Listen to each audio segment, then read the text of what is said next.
안녕하세요, 숙쌤입니다. 곧 방학이시죠? 아니, 지금 보고 있는 이 순간이 방학이신가요? 제가 오늘은 방학만 되면 꼭 찾아오는 어머님들의 고민을 풀어드릴게요. 방학이 시작되면 엄마, 나 학원 안 가면 안 돼? 나 좀만 쉬면 안 돼? 아이가 이렇게 말할 겁니다. 어차피 휴가 갈 건데 이참에 돈 좀 아껴? 마음 흔들리시죠? 근데 이걸 아시고 그만두셔야 돼요. 우리 아이 이제 유치원생 아니죠? 놀 땐 놀아도 할 땐 하는 아이로 키우셔야 됩니다.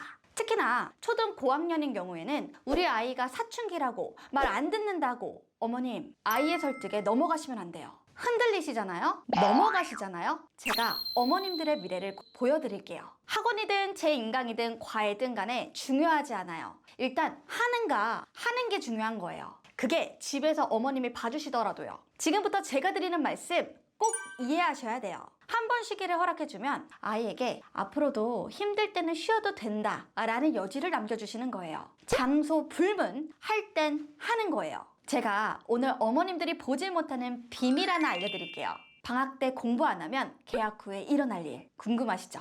오늘도 메모하면서 보시면 내 얘기가 되는 거예요. 첫 번째, 공부 관성이 깨진다. 이게 생각보다 큰일이에요. 방학 때 공부 안 하면 개학하면 다시 공부 시작하면 되잖아요. 학기 중에 다시 공부를 해도 궤도까지 올라가는데 시간이 걸립니다. 개학 후에 공부 습관 다 잡겠다고 잡아놓으면 겨울방학이 코앞이에요. 그리고 어머님들이 아이 고3까지 꼭 알아두셔야 되는 게 있어요. 공부에는 수면 위에 보이지 않는 단계들이 있거든요. 저는 그걸 인풋, 적용, 혼동, 이해 단계라고 나눠요. 이렇게 생각해 볼까요? 첫 번째, 인풋 단계는 씨앗에 물을 주는 단계예요.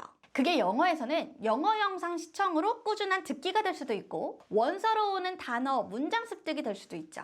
다양한 단어, 문장, 영상 등을 접하는 시기입니다. 두 번째, 적용 단계는 자라난 싹이 밖으로 고개를 내미는 단계예요. 배운 내용을 꺼내 써보는 단계입니다. 예를 들면 문제를 푸는 게 될 수도 있겠고요. 문장을 말하거나 쓸 수도 있겠죠. 세 번째 단계는 별표.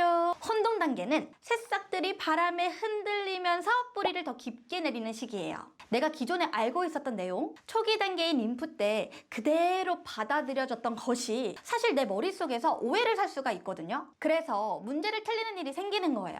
단어 사용할 때 다른 맥락 속에서 잘못 사용하기도 하고요. 내용을 다 이해했다고는 생각했지만 다른 방향의 글을 쓰기도 하죠. 네 번째 단계, 드디어 완성 단계입니다.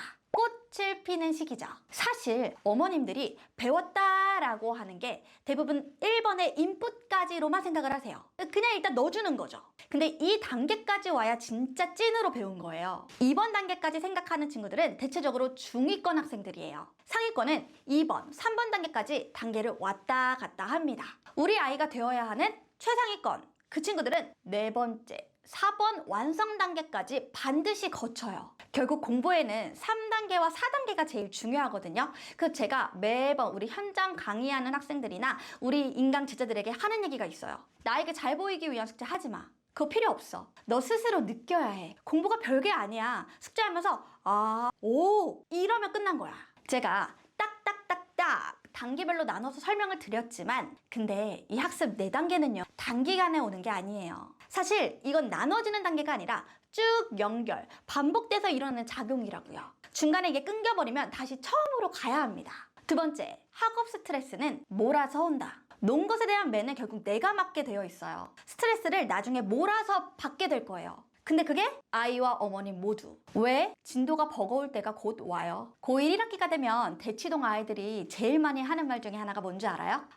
중학교 때 공부 좀 더 해놓을걸. 선생님 후회돼요. 이런 얘기를 하는 학생들이요. 아이의 공부를 놓았던 친구들이 아니에요. 그럼에도 불구하고 중학교에서 고등학교로 올라가는 그 수준 차이가 너무 급격하게 뛰어요. 영어의 경우에는 중3 교과서 지문이 AR 3.5에서 4.5 정도의 수준. 근데 고1 모의고사 지문은 최소 AR 7에서 8 수준입니다. 한 학년이 올라간 건데 이 정도 차이면 평소 노력에 1을 더해서는 실질적인 큰 도움은 없다는 소리예요. 그냥 현실적으로 학년 수준 대비 공부량이 절대적으로 부족한 거죠. 그래서 제가 지난 영상에도 말씀드렸잖아요. 중학교 초반 때 중학교 끝자락을 달리고 있어야 저 수준을 어느 정도 따라잡을 수가 있다고요. 그러려면 어딜로 거슬러 와야 되죠? 결국 초등학생이요. 우리 아이 방학 때 놀 수만은 없는 거예요. 당장 눈앞에 큰 피해는 없습니다. 알아요. 근데 머지않아 교복 입고 있을 때쯤에 공부를 난 분명 했음에도 불구하고 안 되면 스트레스. 어머님 아이 둘 다 힘들 겁니다. 그러면 선생님, 우리 아이 방학 때 어떻게 하라고요? 첫 번째, 놀지 말라는 게 아니에요. 노세요. 놀아도 할 건 하자고요. 힘들 때 어머님들 이런 말씀 하시죠. 아유 그래 오늘 하루만 쉬어. 안 되는 거예요. 하루 정도 안 하는 게 아니라 양을 줄여주시는 거예요. 두 번째, 무조건 방학 때 끝내야 할 양은 미리 정한다. 책 한 권이면 한 권, 인강이면 한 강좌 이런 식으로 양이 정해져 있어야 루즈해지지가 않아요. 세 번째, 학원 안 다녀도 괜찮다. 단 집에서 인강이든 엄마표 학습이든 뭐든 하자고요.